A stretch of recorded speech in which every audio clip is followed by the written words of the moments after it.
Bonjour mesdames, bonjour messieurs, ravi de vous accueillir et merci beaucoup d'être là. Pour ce colloque, on avait deux thèmes, le thème des entreprises à mission et le thème des entreprises qui se sont réinventées parce que la crise a été un accélérateur de changement et a nécessité de profonds changements.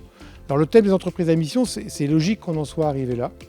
L'Académie a été créée sur le concept de la symétrie des attentions. Elle se l'applique à elle-même, elle le prône auprès de tous ses clients.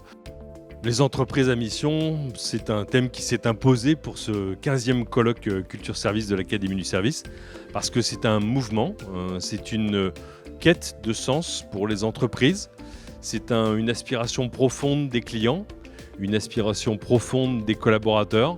On veut s'appuyer sur des valeurs, on veut retrouver dans la relation, dans l'expérience, on veut retrouver du sens. Si je fais des choses à la fois utiles et que je les fais de manière sincère, bah oui, ça a un impact. Ça a un impact sur les collaborateurs en interne, ça a un impact sur les clients.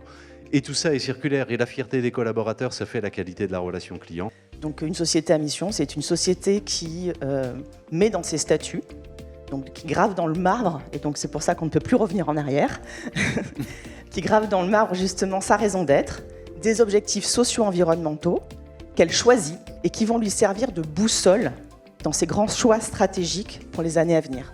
Très clairement, pour nous, le passage au statut d'entreprise à mission a été j'allais dire à la fois une consécration, mais aussi la continuité d'un engagement et d'une manière de concevoir l'entreprise un petit peu différemment.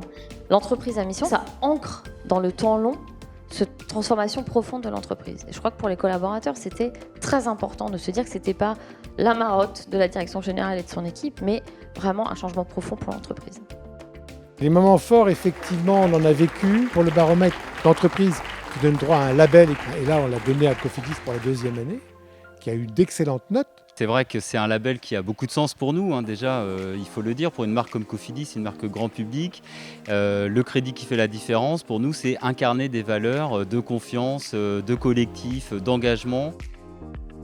Alors on a une grande innovation cette année, on a senti qu'il fallait aider les entreprises dans leur communication RSE, dans la publication d'un index ESG à ce baromètre qui mesure des perceptions. On est venu rajouter un audit stratégique qui est vraiment très confrontant pour les entreprises qui acceptent de le faire. Le label, c'est une photographie, on va dire, avec des questionnaires robustes qui prennent une photo de situation, client, collaborateur. L'index, là, on vient analyser, challenger les dispositifs, les plans d'action mis en place par l'entreprise, par la marque, vers ses clients et ses collaborateurs. Donc ça vient compléter par une analyse très approfondie qui nous permet de prendre du recul sur ce qu'on fait, de confirmer des besoins, de conforter des dispositifs. Tous les sujets qu'on a abordés aujourd'hui avec tous les speakers, tous les témoins d'entreprises, ça transforme fatalement les relations. On le voit à l'Académie du Service comme témoin des transformations des entreprises, où on a parfois la chance d'accompagner ces transformations. Et on voit effectivement, alors peut-être que la crise a eu aussi un effet sur les relations au sein des entreprises et les relations vis-à-vis des clients, mais on sent ce grand mouvement, cette aspiration profonde des clients comme des collaborateurs pour un monde meilleur, un monde plus respectueux, un monde en harmonie, un monde réconcilié, un monde en symétrie. Les entreprises qui se sont réinventées, elles se sont réinventées parce qu'elles ont été, par la crise, obligées d'écouter encore plus leurs clients, obligées d'écouter encore plus leurs collaborateurs et de réussir d'une façon un peu différente parce que le monde avait bougé. Ce sont nos clients qui font vivre notre entreprise, qu'on a besoin de les satisfaire. Et que c'est eux qui vont nous faire grandir, c'est eux qui vont nous permettre, via leur voix, de nous adapter, de répondre à leurs besoins et de mettre en place les chantiers qui nous permettront d'être en adéquation finalement avec le marché et leurs attentes. Il est très très important, que ce soit pour la vision collaborateur ou client, de partir de l'écoute. L'écoute aujourd'hui est au cœur du lien. Dans cette période d'incertitude, il est vraiment important de mettre en place tous les dispositifs d'écoute pour construire et co-construire la relation avec ses collaborateurs et surtout la relation également avec les clients. Et on parle bien là de symétrie des attentions autour de l'écoute et du lien. Il faut vraiment se réinventer. Donc des démarches de symétrie des attentions, on en a mené pour chacune de nos marques avec 4 choses. De l'attention sincère, donc c'est pas une attention fake, c'est vraiment de l'attention sincère. Deuxièmement, des liens renforcés. Troisièmement, du waouh. Et enfin, quatrièmement, de l'énergie positive. Donc c'est tout ce qu'on demande à nos collaborateurs de pouvoir produire comme effet auprès de nos clients. Et donc en interne, on a créé des ambassadeurs chargés de faire en sorte qu'on produise exactement les mêmes attentions auprès de nos collaborateurs. Et donc c'est la démarche qu'on mène au sein de Center Parcs.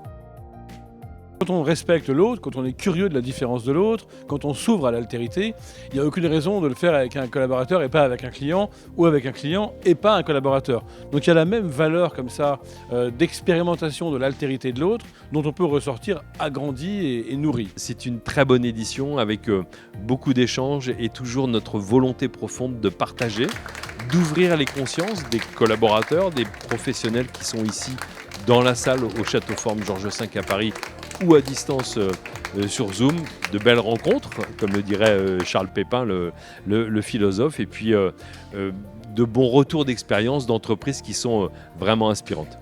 Des interventions très pertinentes, l'expérience client juste extraordinaire. Voilà, c'est super. On passe un très bon moment.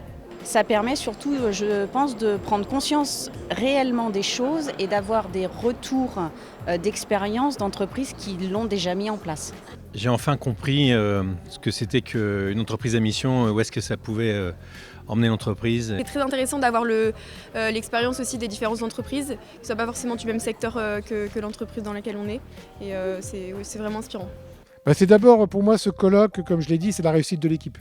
Tout le monde y a participé et c'est un plaisir de le faire ensemble. Et ça, c'est sans doute ma plus grande fierté par rapport à aujourd'hui.